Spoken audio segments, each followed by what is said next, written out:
शेवटी आज स्थापन झालेला आहे दिल्लीमध्ये मोठी हालचाल म्हणावी लागेल. काय तुमची पहिली प्रतिक्रिया आहे? मी पहिल्यांदा एवढंच सांगेन उद्धवजींना की उद्धवजी, आपण आता स्वतःचं आत्मपरीक्षण पुन्हा एकदा करून घ्या. ही वेळ आपल्यावरती काय येते? आपल्याला आमदार, खासदार, मंत्री, जिल्हा प्रमुख, शिवसैनिक सोडून का चाललेत? तुम्ही तर शिवसेना प्रमुख माननीय बाळासाहेब ठाकरे यांचे सुपुत्र आहात. मग उद्धवजी असं काय होतंय? तुमच्या सोबत, तुमच्या आजूबाजूला असं काय आहे की ज्याच्यामुळं तुम्हाला राजकारणामध्ये मोठ्या प्रमाणामध्ये अपयश येते, तुमची नाचक्की होते?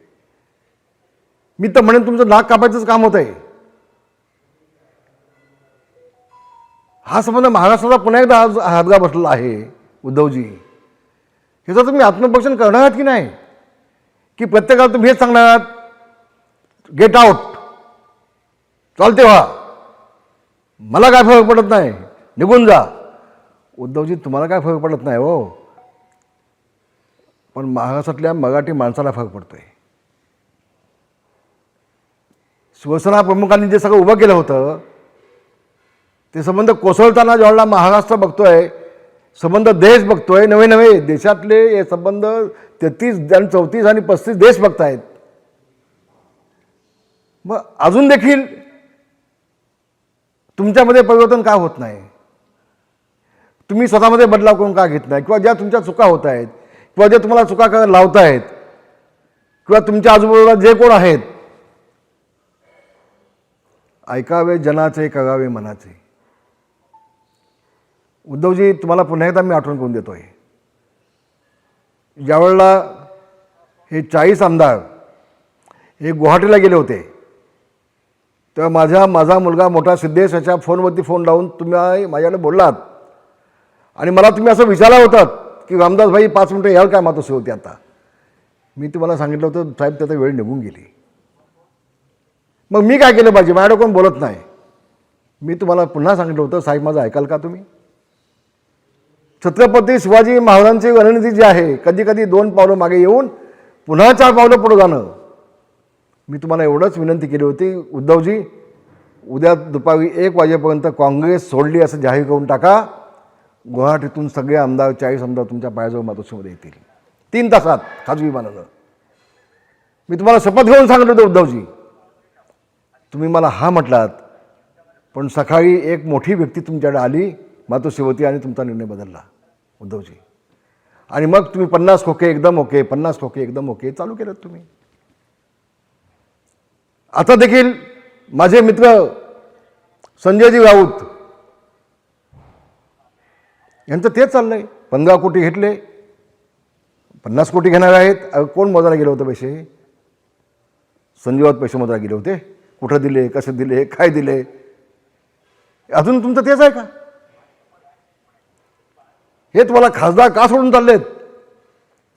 मंत्री पदावरती असणारे 10 मंत्री तुम्हाला सोडून का गेले? कदाचित दुसऱ्या वेळेला त्यांना समोर मंत्रिपद मिळालं पण नसतं. आणि उद्धवजी, साधी गोष्ट नाही आहे. माझे मित्र संजय राऊत यांचं मागाशी मी स्टेटमेंट पाहिलं की ह्या 6 लोकांनी पहिल्यांदा राजीनामा दिले पाहिजे नैतिकता म्हणून.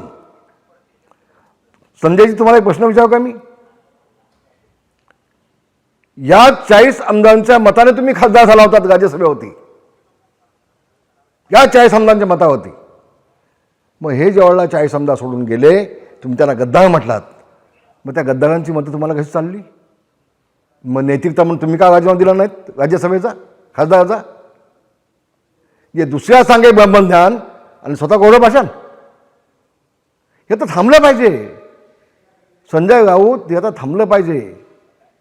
आणि तुम्ही आता कुठं कुठं ठिकाण लावणार आहात? एवढं फाटलंय ना, एवढं फाटलंय सगळं, तुम्ही आता ठिकाण कुठं लावणार आहात? कोण थांबणार नाही? उद्धवजी, आमच्या वहिनी आणि आदित्य, हे तिघेच जाणार आहेत. तिघेच. आता जे तुमच्याकडे 20 आमदार आहेत ना, पुढच्या निवडणुकीपर्यंत तिकडेच थांबले, त्यातला एक पण निवडून येणार नाही. 10व्याने सांगतो. विकास कामच काय होणार नाहीत, काही होणार नाहीत. आणि उद्धवजी स्वतः पुढाकार घेऊन आपल्या आमदारांना निधी मिळावा, आपल्या आमदारांचे मतदारसंघ स्ट्रॉंग व्हावेत, आपल्या आमदारांच्या मतदारसंघामध्ये जनउपयोगी कामं व्हावीत, असा प्रयत्न उद्धवजींकडनं कधीच नसतो. ती फक्त ठाकरी भाषा वापरायची, बाळासाहेबांची फक्त नक्कल करायची. याच्यापेक्षा उद्धवजींनी काहीच नाही आहे. सुंब जळला तर पीळ जात नाही. अजून सुद्धा तेच आहे. गेट आउट आउट, काय मला फरक पडत नाही. आणि म्हणून मला वाटतं किमान आता तरी उद्धवजींनी स्वतःला समजून घेतलं पाहिजे.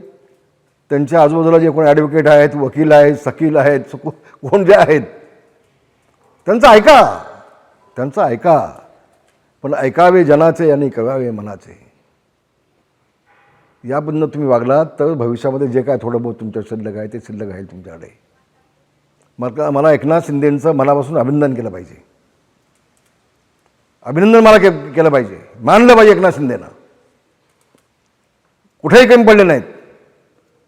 आणि त्या 6 खासदारांना विश्वास आहे, एकनाथ शिंदेला आम्ही गेलो, आमच्या मतदारसंघामध्ये विकासाची कामं होतील, आम्ही पुन्हा निवडून येऊ. आम्ही जनतेला जे शब्द दिलेत निवडणूक यावेळेला त्याची अंमलबजावणी होईल, हा विश्वास त्या 6 खासदारांच्या मनामध्ये आहे. आणि म्हणून संजय राऊत साहेब त्यांनी तो निर्णय घेतला आहे. नाही तर पुढच्या वेळेला विकासच काय झाला नाही तर कुठल्या तोंडानं ते मतदारांच्या समोर जाणार आहेत. ते आपण राज्यसभेमध्ये असल्यामुळं आपल्या ह्याची कल्पना कदाचित नसावी संजयजी. आणि मग शेवटी प्रत्येक लोकप्रतिनिधीला पुन्हा मी निवडून कसा येईन, पुन्हा जनसेवा ही स्वसेवा माझ्या हातून कशी घडेल, याचे प्रयत्न प्रत्येकानं चालू असतात. आणि म्हणून या 6 आमदाराचा खासदारांनी जो पाऊल उचललं आहे ते अभिमानास्पद आहे. मी बोलणार आहे 19 तारखेला याबाबत, मी बोलणार आहे याबाबत. उद्धवजी पुन्हा लहान तोंडी मोठा घास घेतोय, मला अधिकार आहे का तुमच्यापेक्षा? मी वयाने आधी जास्त आहे. नुसते आमदार गेले नाहीत, खासदार गेले नाहीत, मंत्री गेले नाहीत, शिवसेने गेले नाहीत, तर नेतेसुद्धा गेले. कुठे आहेत आज दिवाकर गावते? कुठं आहेत? कुठं दिसतात का? आई जिवंत आहेत राजकारणामध्ये? कुठं त्यांना जिवंत ठेवलीत? त्यांना मंत्रिपद दिलं? त्यांची आमदारकी ठेवलीत? नाही ना, नाही ना. पक्ष असा वाटत नसतो.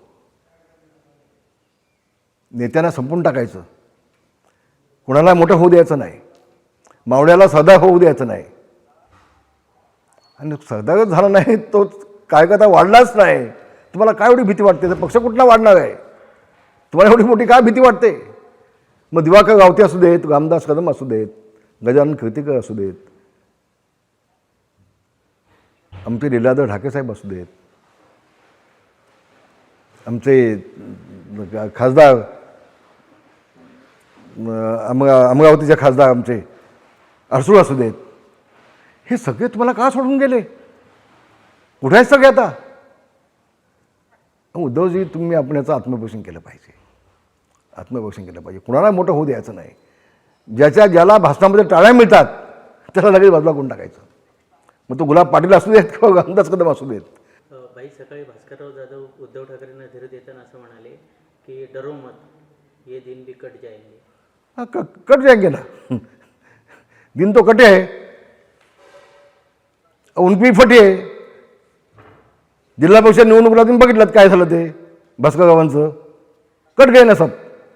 एक मुलगा निवडून आला, बाकी सब कट गए. ते काय खोटं बोलले नाहीत. ये भी दिन कट जाएंगे.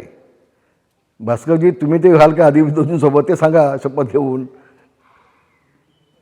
फक्त आभास निर्माण करण्याचं काम काही लोक करत आहेत.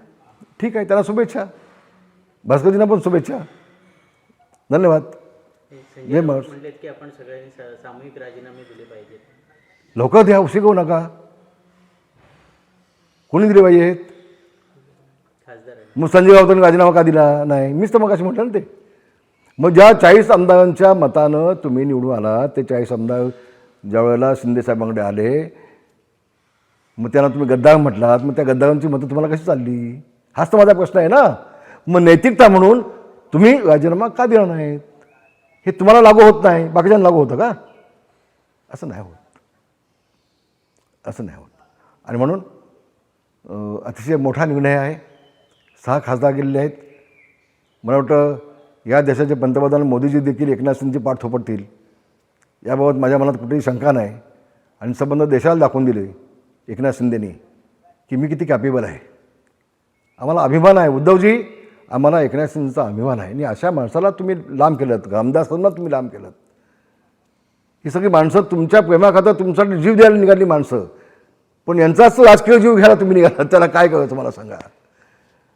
आता पाण्यात कोण बुडत असेल तर प्रत्येकजण हातपाय हलवून आपण जिवंत कसं घावतो प्रयत्न करतोच ना. तो आम्ही केला, नाईलाजानं तो आम्ही केला ना. आणि त्याच सगळ्या जगाला पटतंय, सगळ्या जगाला दिसतंय की कुणामुळे झालं, का झालं, त्याला जबाबदार कोण. त्याच पाणी का पाणी दूध का दूध हो गए. जय महाराष्ट्र. धन्यवाद. एबीपी माझा, उघडा डोळे बघा नीट.